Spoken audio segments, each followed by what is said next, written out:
4 ಅಂಕದ ಬಹು ನಿರೀಕ್ಷಿತ ಪ್ರಶ್ನೆ ಸಮಗ್ರ ಅರ್ಥಶಾಸ್ತ್ರದ ಉದಯವನ್ನು ಕುರಿತು ಬರೆಯಿರಿ ಅಂತ ಒಂದು ತುಂಬ important emergence of macro economics ಮೇಲೆ ಒಂದು ಇಂಪಾರ್ಟೆಂಟ್ ಕ್ವಶನ್ ಇದೆ. 4 ಅಂಕಕ್ಕೆ ಈ ಪ್ರಶ್ನೆ ಬರ್ತಕ್ಕಂಥದ್ದು. ಹಾಗಿದ್ರೆ ನಡೀರಿ ವಿಡಿಯೋನ ಶುರು ಮಾಡೋಣ. ವಿಡಿಯೋನ ಕೊನೆ ತನಕ ನೋಡಿ, ತುಂಬ ಅರ್ಥ ಆಗುತ್ತೆ. ಸಮಗ್ರ ಅರ್ಥಶಾಸ್ತ್ರವು ಆರ್ಥಿಕ ವಿಶ್ಲೇಷಣೆ ಒಂದು ವಿಧಾನ. ಆರ್ಥಿಕತೆಯನ್ನು ವಿಶ್ಲೇಷಣೆ ಮಾಡ್ತಕ್ಕಂಥ, ಅಧ್ಯಯನ ಮಾಡ್ತಕ್ಕಂಥ ಇದೊಂದು ವಿಧಾನ.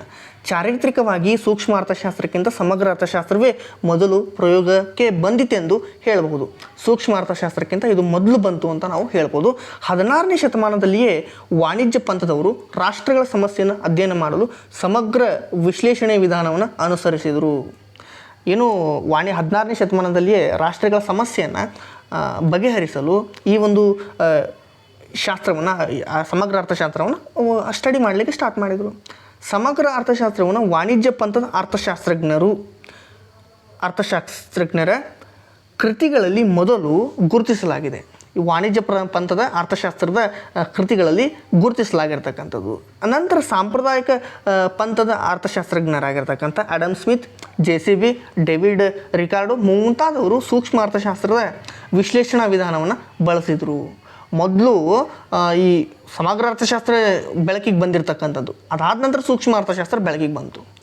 ಚಿಂತನೆ ಮತ್ತು ನೀತಿಗಳು 1930ಕ್ಕಿಂತ ಮೊದಲು ಸಾಂಪ್ರದಾಯಿಕ ಅರ್ಥಶಾಸ್ತ್ರದ ಪ್ರಭಾವಕ್ಕೆ ಒಳಗಾಗಿತ್ತು ಅಂತ ನಾವು ನೋಡ್ಬೋದು. ಬ್ರಿಟಿಷ್ ಅರ್ಥಶಾಸ್ತ್ರಜ್ಞ ಜಾನ್ ಮೆನಾರ್ಡ್ ಕೇನ್ಸ್ 1936ರಲ್ಲಿ ತಮ್ಮ ಹೆಸರಾಂತ ಕೃತಿ ಉದ್ಯೋಗ ಬಡ್ಡಿ ಮತ್ತು ಹಣದ ಸಾಮಾನ್ಯ ಸಿದ್ಧಾಂತವನ್ನು ಪ್ರಕಟಿಸಿದರು. MCQಗೆ ಬರುತ್ತೆ, ನೆನ್ಪಿಟ್ಕೊಂಡ್ಬಿಡಿ. ಸಮಗ್ರ ಅರ್ಥಶಾಸ್ತ್ರವು ಅರ್ಥಶಾಸ್ತ್ರದ ಪ್ರತ್ಯೇಕ ಶಾಖೆಯನ್ನಾಗಿ ಉದಯಿಸಿತು. ಇದು ಒಂದು ಪ್ರತ್ಯೇಕವಾಗಿ ಅಧ್ಯಯನ ಮಾಡ್ತಕ್ಕಂಥ ಒಂದು ಶಾಖೆ ಆಗಬೇಕಿದು, ಒಂದು ಬ್ರ್ಯಾಂಚ್ ಆಗಬೇಕಂತ ಅಂದರು. ಕೇನ್ಸ್ ರವರಿಗಿಂತ ಮೊದಲು ಕೆಲಸ ಮಾಡಲು ಸಿದ್ಧವಿರುವ ಎಲ್ಲ ಕಾರ್ಮಿಕರು ಪೂರ್ಣ ಉದ್ಯೋಗವನ್ನು ಕಂಡುಕೊಳ್ಳುತ್ತಿದ್ದರು.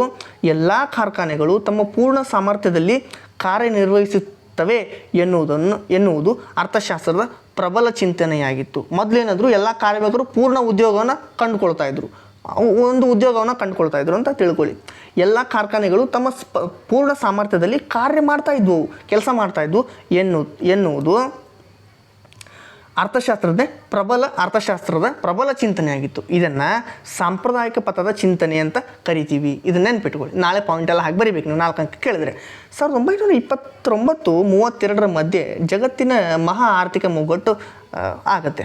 ಯುರೋಪು, ಉತ್ತರ America, great economic depreciation of the world ಸಂಭವವಾಗ್ತಕ್ಕಂಥದ್ದು. ಬೇಡಿಕೆ ಹಿಂಜರಿತ, ತೀವ್ರವಾದ ನಿರುದ್ಯೋಗ ಬರುತ್ತೆ. ಬೇಡಿಕೆ ತುಂಬ ಅಂದರೆ ತುಂಬ ಕಡಿಮೆ ಆಗಿಬಿಡುತ್ತೆ. ಬೇಡಿಕೆ, ತೀವ್ರವಾದ ನಿರುದ್ಯೋಗ ಬರುತ್ತೆ. ಗಂಭೀರವಾದ ಬೆಲೆ ಕುಸಿತ, ಕಡಿಮೆ ಆದಾಯ, ಲಾಭಗಳ ಕುಸಿತ ಆಗುತ್ತೆ. ಉದ್ಯಮಗಳ ಬೆಳವಣಿಗೆಗೆ ಪ್ರೋತ್ಸಾಹನೇ ಇಲ್ಲ ಮೊದಲಾದ ಕಾರಣಗಳು ಆರ್ಥಿಕ ಮುಗ್ಗಟ್ಟಿನ ಪ್ರಮುಖ ಲಕ್ಷಣಗಳಾಗಿರ್ತಕ್ಕಂಥವು. ಯಾವಾಗ? 1929-32 ವಿಶ್ವ ಯುದ್ಧ ಇತ್ತಲ್ವ ಆವಾಗ. ಈ ಅವಧಿಯಲ್ಲಿ ಅಮೇರಿಕಾದಲ್ಲಿ ನಿರುದ್ಯೋಗದ ದರ 3-25% ಹೆಚ್ಚಿಗೆ ಆಗುತ್ತೆ. ಇದೇ ಅವಧಿಯಲ್ಲಿ ಅಮೇರಿಕಾದ ಸರಾಸರಿ ಉತ್ಪಾದನೆ 33% ಕಡಿಮೆ ಆಗಿಬಿಡುತ್ತೆ.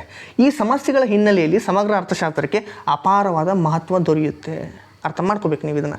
ಇದಾದ ನಂತರ ಮಹಾ ಆರ್ಥಿಕ ಮಗ್ಗಟ್ಟಿನಲ್ಲಿ ಸೃಷ್ಟಿಗೊಂಡಿರ್ತಕ್ಕಂಥ ಸಮಸ್ಯೆಗಳನ್ನು ಪರಿಹರಿಸುವ ದಿಕ್ಕಿನಲ್ಲಿ ಅಮೇರಿಕವು ನ್ಯೂ ಡೀಲ್ ಎಂಬ ಒಂದು ಹೊಸ ಆರ್ಥಿಕ ನೀತಿಯನ್ನು ತೊಗೊಂಡ್ಬರುತ್ತೆ.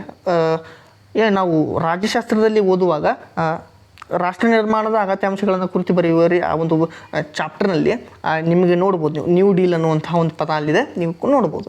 1933ರಲ್ಲಿ ನ್ಯೂ ಡೀಲ್ ಎಂಬ ಹೊಸ ಆರ್ಥಿಕ ನೀತಿಯನ್ನು ತೊಗೊಂಬರ್ತಾರೆ ಅಮೇರಿಕಾದವರು.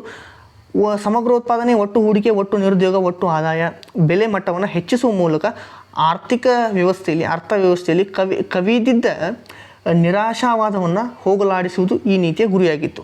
ಇದಾದ ನಂತರ ತುಂಬ ವಿಶ್ವದ ರಾಷ್ಟ್ರದ ದೊಡ್ಡಣ್ಣನಾಗಿ ಬೆಳೆಯುತ್ತೆ ಅಮೇರಿಕಾ. ನೋಡ್ಬೋದು ನೀವು. ಈ ಘಟನಾವಳಿಗಳು ಅರ್ಥವ್ಯವಸ್ಥೆಯ ಕಾರ್ಯವಿಧಾನ ಮತ್ತು ಅರ್ಥಶಾಸ್ತ್ರಜ್ಞರನ್ನು ಹೊಸ ಮಾರ್ಗದಲ್ಲಿ ಯೋಚಿಸುವಂತೆ ಮಾಡುತ್ತೆ. ಸ್ವಲ್ಪ ಡಿಫ್ರೆಂಟಾಗಿ ಥಿಂಕ್ ಮಾಡಿರಿ ನೀವು ಅನ್ನುವಂಥದ್ದು.